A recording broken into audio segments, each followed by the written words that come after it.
तपाईँ जीवित हुनुहुन्छ मरेकालाई जीवन दिनुहुने प्रभु तपाईँ जीवित हुनुहुन्छ यसैले हाम्रो उद्धार जीवित छ यसैले हामी अन्धकारको क्षमा छ यसैले हामी पनि पापमाथि मृत्युमाथि अन्धकारमाथि विजय भएका छौँ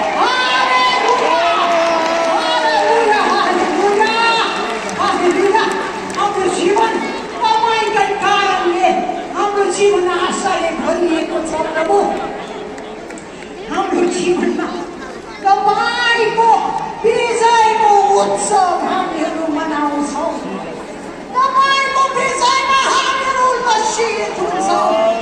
अनि तपाईको पावनमा आराधना चढाउँछौँ जीवित येशू तपाईलाई आराधना तपाईलाई आराधना हाम्रो भक्ति ग्रहण गर्नुभएको लागि धन्यवाद चढाउँछु जीवित प्रभु येशू ख्रीष्टको नाममा आमेन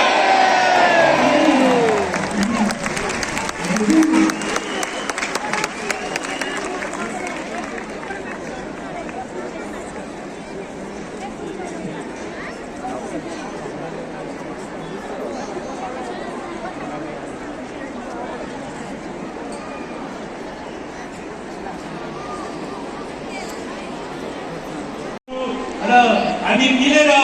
बेलुन उडाएर परमेश्वरको महिमा गर्दै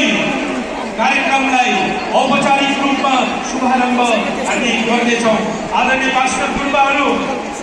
यहाँ मञ्चमा आइदिनको लागि हार्दिक अनुरोध गर्दछु।